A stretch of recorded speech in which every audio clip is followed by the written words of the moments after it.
आज अल्लाह ने मुझे और आपको फुर्सत दी है। ये उठते हुए जनाजे, ये फैली हुई कब्रें, ये हमसे बिछड़ते हुए लोग, ये हमारे लिए एक पैगाम है, एक मैसेज है हमारे नाम, ये हमारे लिए इबरत है। आज वो जा रहे हैं तो हमें बता के जा रहे हैं कि साहिब हम जा रहे हैं, हमारे पीछे तुम भी आ रहे हो। और ये बात जहन में रखिए, दुनिया पर आने की एक तरतीब है, दुनिया पर जाने की वो लाजमी तरतीब नहीं है।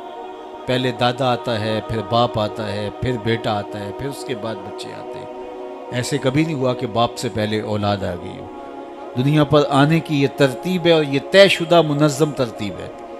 लेकिन दुनिया से जाने की ये तरतीब नहीं है कि पहले बाप जाए फिर ही औलाद जाएगी। बसा औकात बूढ़े बाप को जवां बेटे की मैयत को कंधा देना पड़ जाता है। तो ये दुनिया से कब कोई जा सकता है, मुझे और आपको नहीं पता। ये अमर मख्फी रखा गया है इसलिए ताकि हम हर लहजा मौत के लिए तैयार रहें। मौत के लिए तैयारी यही है कि हम तौबा की दहलीज पे खड़े रहें, अपने मालिक की हुजूर रुजू करते रहें, अच्छे अमाल का ज़ख़ीरा करें और किसी के हक़ हमारे ज़ुम्मे पर ना हो कि हम क़यामत के दिन जो है वो पछताएं। किसी ने अगर किसी का हक़ गस्ब किया सिर्फ 3 पैसों के इवज़ के अंदर, क़यामत के अंदर ये करेंसी तो हमारे साथ होगी नहीं, ये तो हम यहीं छोड़ देंगे। ये माल, ये दौलत, ये बैंक बैलेंस यहीं छोड़ के चले जाएंगे। ये तो कफन भी मैला नहीं होने देंगे कि बांट लेंगे। जांदी वारी डरौना बने होते हाथ ना लांदे डर दे, जिन्ना लई तू पाप कमाए अज किथे नहीं तेरे कर दे। वो तो कफन भी मैला नहीं होंगे देंगे, बांट लेंगे। तो आखिरत में सिक्का रायजुल वक्त अमल होगा, तो फिर अमल लिए जाएंगे। तो जिसने किसी का एक टगा मारा होगा, 3 पैसे मारे होंगे, उसके बदले में 700 नमाजें जो बाजमात पढ़ी गई हैं वो ले ली जाएंगी।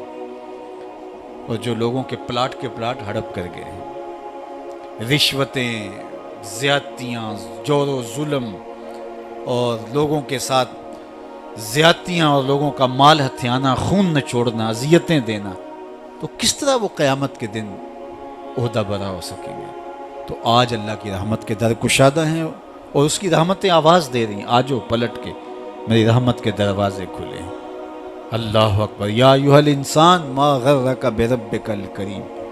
ऐ इंसान पलट के आ जाते हैं, रब बड़ा ही करीम है। मुझे बताओ, यूं भी कोई आवाज़ देता है, यूं भी कोई पुकारता है? भागे हुए मुजरिम का ताक़ुब किया जाता है, कभी यूं भी प्यार से उसको बुलाया जाता है। लेकिन 70 माओं से ज़्यादा प्यार करने वाला रब पुकार पुकार के कह रहा है, ओ भागने वाले आजा पलट के, तेरे रब का दरवाज़ा खुला हुआ है। वो ये नहीं देखेगा तूने जुर्म कितने किए, वो ये देखेगा तू पलट के आएगा, आ गया है। और वो तेरे गुनाह नहीं देखेगा, तेरे आने को देख के तेरे गुनाहों को बदल के नेकियों में तब्दील कर देगा। जितना बड़ा गुनाहगार है उतना बड़ा नेकोकार बन जाए। आ तो सही, आना तो तूने है ही। फिर जो कफन में मुंह छुपा छुपा के आता फिरेगा, फिर जो तुझे लोग उठा के लाएंगे। अच्छा नहीं है कि अपने कदमों से खुद ही चल के आ जा। आज खुले मुंह आ जा, उसकी रहमतें तेरे इस्तिकबाल करने के लिए मुंतज़िर हैं। आज वो आवाज़ दे के कह रहा है, आजा मेरी रहमतें तेरी मुंतज़िर है। मा गर्रका बिरब्बिकल करीम। तुझे करीम रब से किसने मगरूर कर दिया? तकब्बुर में, रऊनत में मुब्तला हो गया, तू अपने मालिक की दहलीज को छोड़ गया। आजा पलट के, वो करीम तुझे बुला रहा है। और देख उसका रिश्ता कितना गूढ़ा है। अल्लाह जी खाला का, उसने तुझे पैदा किया है, वो तेरा खालिक लगता है। अल्लाह अकबर। यानी वो तुझे बुला रहा है जिसका तेरा रिश्ता इतना गहरा है कि वो तेरा खालिक लगता है। माँ को जो औलाद से प्यार है, दुनिया के किसी तराजू पे वो प्यार तोला जा सकता है? माँ की मोहब्बत का कहीं वज़न हो सकता है? आजकल ये आपके भी थोड़ा सा आगे गुजरें तो इतने बड़े तराजू गाड़ दिए गए हैं जहाँ पूरा कंटेनर तोल लिया जाता है। तो मैं दोस्तों को कहता हूँ कि आज इतने बड़े बड़े तराजू ईजाद हो गए हैं कि जहाँ कंटेनर तोड़ लिए जाते हैं, पहाड़ तोड़ लिए जाते हैं आज जदीद दुनिया के अंदर। लेकिन कोई तराजू ऐसा आज तक ईजाद नहीं हुआ जिस पर माँ के प्यार को भी तोला जा सके। उसके सीने में जो तड़पती हुई ममता रखी गई है, मोहब्बत का जो जहां आबाद कर दिया गया, उल्फतों की एक कायनात माँ के सीने में रख दी गई है, उसका नेमुल बदल क्या बदल भी मौजूद नहीं है। माँ जब बोलती है तो उसके लहजे में जिब्रील बोलता है। माँ जब मुस्कुराती है तो लगता है जन्नत की सारी कलियां खिल उठी। वो सीने में दर्द, वो दरक, वो मोहब्बत, वो कायनात, वो अनोखा प्यार जो औलाद के लिए रखती है, ये इतना प्यार माँ के सीने में पैदा कैसे हुआ? तो आपके पास एक ही जवाब होगा, इसलिए कि माँ ने औलाद को जन्म दिया है। तो मैं यहाँ आपकी तवज्जो चाहूँगा, जिस माँ ने औलाद को जन्म दिया है वो इतना प्यार करती है, तो जिस रब ने खलक किया है वो कितना प्यार करता होगा। मैं आपकी तवज्जो चाहूँगा, मुझे और कोई नहीं चाहिए, सिर्फ तवज्जो चाहिएगा। सिर्फ नज़ारे के लिए जुम्बश मिजगा भी भार है, नरगिस की आंख से तुझे देखा करे कोई। तो मेरी आरज़ू ये है कि आपकी तमाम तर तवज्जो मेरी जानिब मबज़ूल हो थोड़े वक्त में। जिस शिद्दत की गर्मी में आप बैठे हैं मुझे इसका एहसास है, तो मैं चाहूँगा कि चंद बातें आप तक पहुँच जाए। तो जो माँ इतना प्यार करती है वो इसलिए कि माँ ने जन्म दिया है, तो जिसने जन्म दिया है वो इतना प्यार करती है, तो जिस रब ने खलक किया है वो कितना प्यार। तो माँ की दहलीज छोड़ के बेटा भाग जाए तो माँ आवाज़ देती ना, पुत्र कहाँ भाग रहा है, आजा पलट के, इतनी ठंडी छाँव कहीं नहीं मिलेगी, इतना प्यार तुझे कहीं से नहीं मिल सकता, आजा पलट के।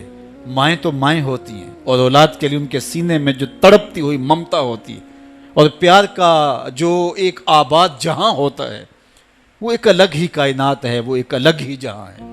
वो कहते हैं ना कि किसी ने कहा कि मैं तो तेरे से तब राज़ी होंगी कि तू अपनी माँ का कलेजा निकाल के लाएगा। तो वो बदमस्त आशिक अपनी माँ की आरज़ू, अपनी महबूबा की आरज़ू को पूरा करने के लिए इस अमल से भी गुजर गया और माँ का कलेजा चीरा और तश्तरी में रख के अपनी महबूबा के लिए उसका कलेजा ला रहा था। तो रास्ते में ठोकर लगी तो माँ के कलेजे से आवाज़ आई कि पुत्र सट नहीं लगी। ये माँ के प्यार का रूप है, ये माँ की मोहब्बत के बिखरे हुए रंग हैं, ये छलकता हुआ उजाला और नूर और रोशनी है। माँ इतना प्यार करती है, अल्लाह अकबर। तो माँ को इतना प्यार इसलिए है कि उसने जन्म दिया और रब ने तो खलक किया दस्ते कुदरत से। तो माँ की दहलीज छोड़ के बच्चा भाग जाए तो माँ कहती है पुत्र आजा वापस पलट के। और जब बेटा पलट के आता है तो माँ सब भूल जाती है किसने क्या किया था। तो जो 70 माओं से ज़्यादा प्यार करता है उसकी भी आवाज़ें आ रही हैं, ला तक़नतू मिन रहमतिल्लाह, आजा पलट के, मेरी रहमत से ना उम्मीद ना होना। मैं ये नहीं देखूंगा तू मुजरिम कितना बड़ा है, मैं ये देखूंगा तू मेरी दहलीज से पलट के आ गया है। तो उसकी रहमतें बंदे को पुकार रही। तो ये उठते हुए जनाजे, ये फैली हुई कब्रें और ये हमसे बिछड़ते हुए हमारे अहबाब, दोस्त, भाई, अजीज़, ये हमें बताते हैं कि मियाँ इस ज़िंदगी से, ज़िंदगी का मुतय्यन सफ़र काट करके तुम बिल आखिर अल्लाह के हुजूर पलट के आने वाले हो। उखरवी ज़िंदगी के लिए अच्छे आमाल का ज़ख़ीरा जमा करो और अपनी आखिरत की तैयारी करो। चूँकि मौत जब आ जाती है तो एक लम्हे का भी तक़द्दुम व ताख़ुर नहीं होता। मौत एक कटल तयशुदा अमर वाक़ई और हकीकत वाक़िया है, बहर सूरत इसने आके रहना है।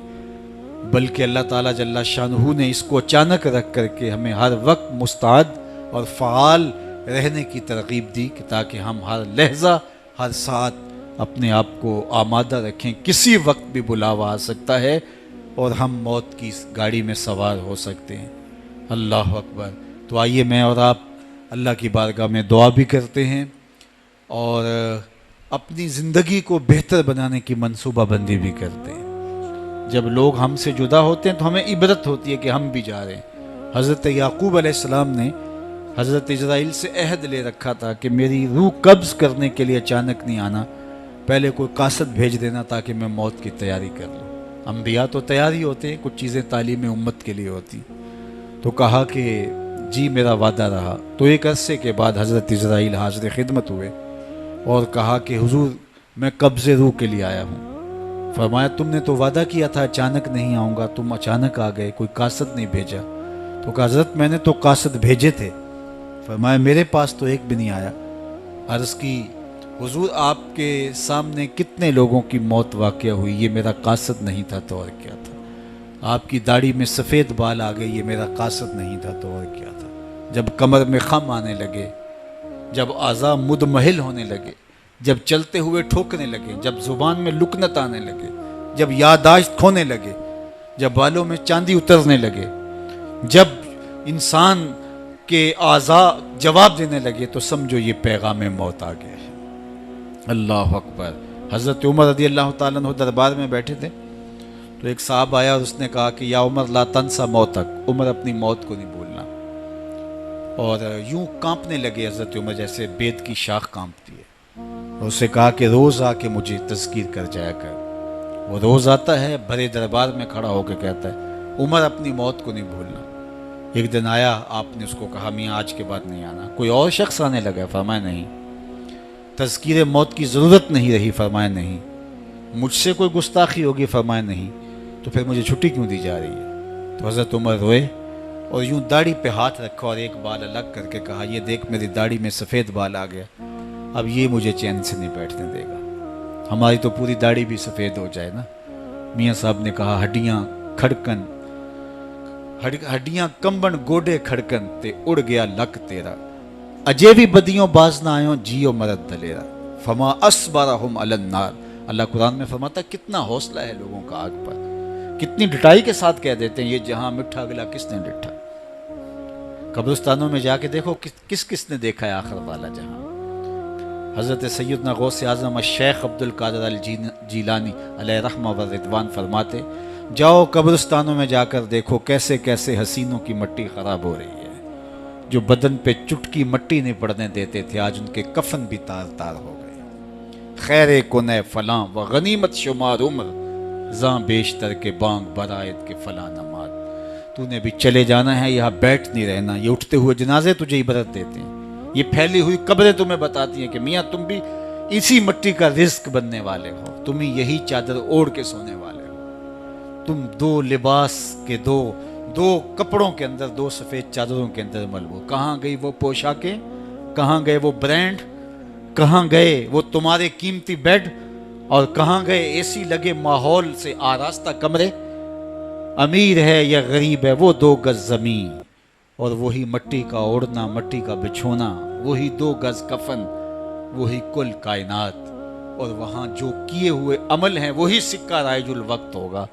तो कबल इससे कि वो वक्त आ जाए और फिर हाथ मले, फलां चीख चीख के कहता था मुझे उसकी बात सुन लेनी चाहिए थी, फलां पुकार पुकार के कहता था उसकी आवाज़ पे कान धरना चाहिए था, फलां उठता हुआ जनाजा मुझे इबरत दे देता, फलां बंदे ने मुझे ये कहा था उसकी बात पे काश में अमल कर लिया होता।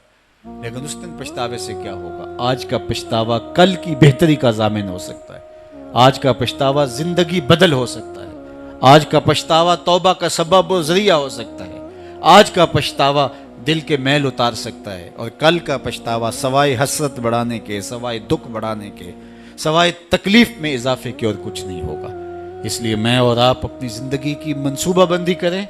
मुझे पता है मैं कहाँ खड़ा हूँ और आपको भी पता है कि हम कहाँ खड़े हैं। आप मुझे अच्छा समझते हैं, ये आपकी मेहरबानी, लेकिन मुझे तो पता है कि अच्छा हूँ या नहीं।